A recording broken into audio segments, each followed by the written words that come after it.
Welcome everyone, I'm Dr. Joe Allen of Panama City, Florida, and you're watching Depression Hurts. In today's program, we'll explore the effects of depression on aircraft pilots. Some of these statistics will shock and surprise you. In 2015, it was uncertain why Flight 9525 crashed into a French mountain range. But the flight recorder from the cockpit posed some probing questions, whether or not mental health issues were the underlying cause of that disaster that killed hundreds of people aboard. We'll also see why aviation officials keep tabs on the mental status of pilots. An investigator, Bryce Robin, reportedly said the black box recording indicated the pilot was locked out of the cockpit after leaving for the restroom, leaving the lives of all those souls aboard in the hands of a mentally unstable, reportedly, co-pilot.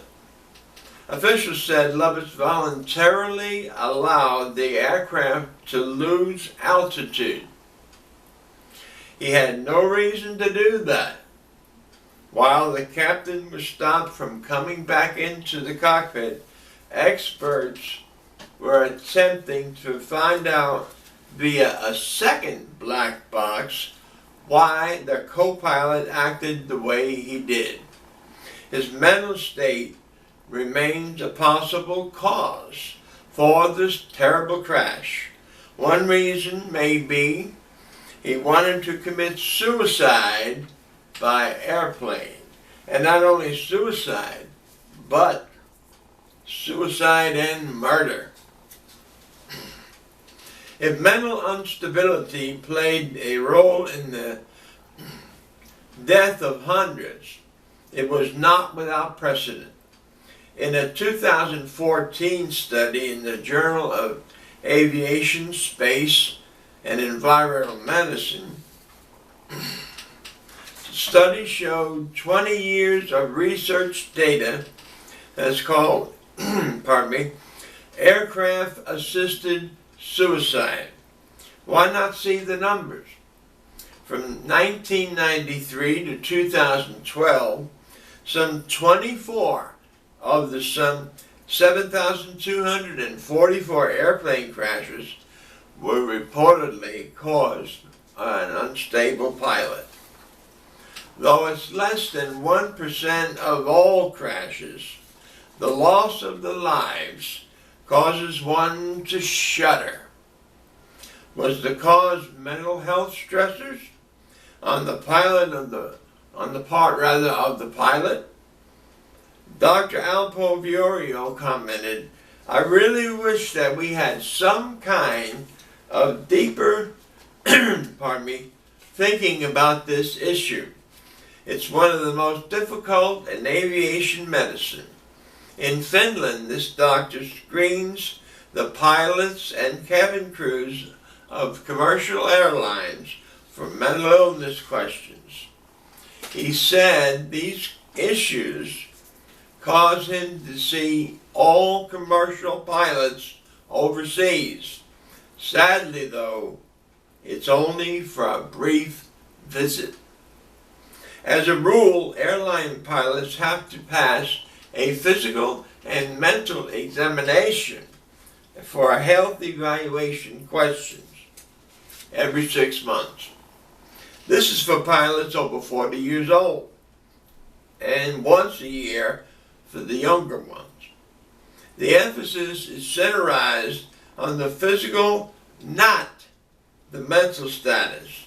You see, mental health requirements are more difficult to qualify a pilot. Fiorio admits you somehow try to see if the pilot is well. And it's not the easiest thing. Pilots answer a simple yes or no questionnaire about their mental health. One such question is if they ever attempted suicide, contemplated suicide, or visited a psychiatrist. It relies on whatever the pilot is willing to admit. Some fearing the loss of their jobs, reports show. During the screening exam, it's held in different locations, and past information such as depression doesn't appear on the screen because it would remove them from the sky job. Pilots are not likely to divulge any potential mental illness. This includes depression or anxiety. Like doctors or policemen, airline pilots certainly have a high-stress job. They tend to wall off emotional experiences that would interfere with their day-to-day cognitive behavior. The medical staff aren't always trained in dealing with psychological problems, such as depression or alcohol. Dr. William Sledge, the Yale New Haven Psychiatric Hospital staffer, who has evaluated pilots for the Federal Aviation Association, reports substantial occurrences of pilot depression behind the self-confident gait or walk, the apparent friendly greeting, and an air of superb confidence. Some 13% of commercial pilots may suffer depression. Only 1 in 25 pilots report having suicidal thoughts in recent weeks. On the most horrifying scene, several murder-suicides in the air are caused by the pilot or co-pilot.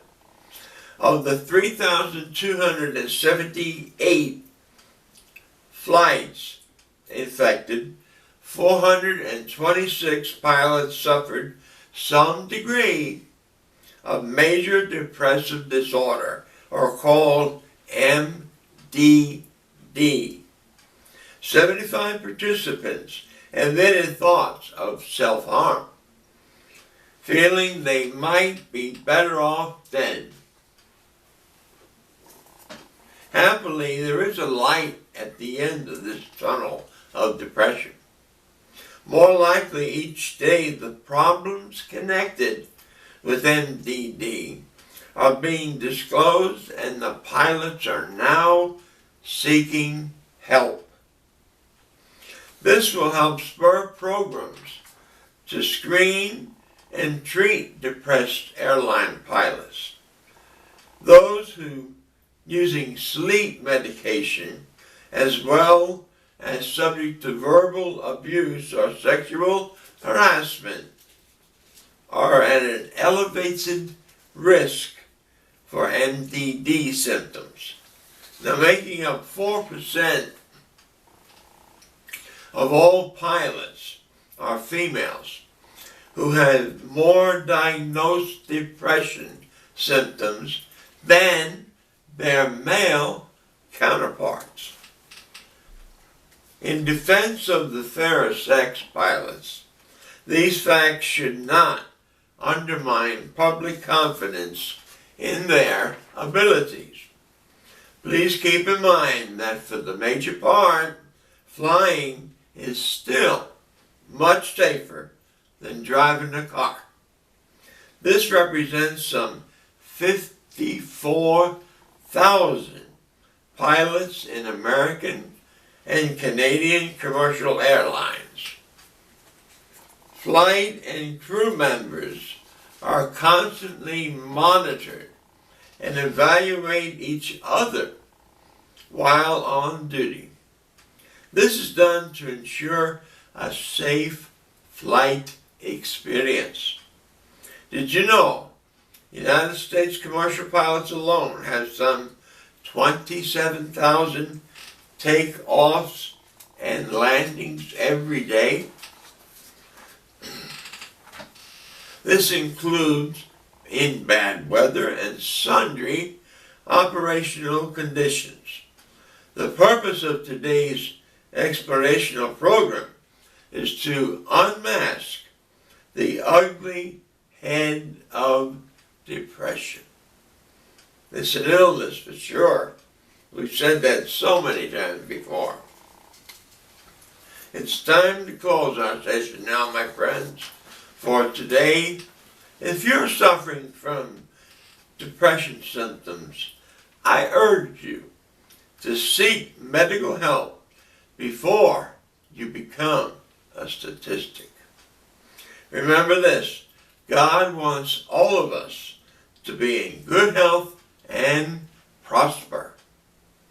Until next time, I'm Dr. and Pastor Joe Allen with the new crisis line number. Let me give it to you. You can write it down. It's at the bottom of your screen. 419-860-5561. I thank you for watching, and may the good Lord bless and keep you and give you peace.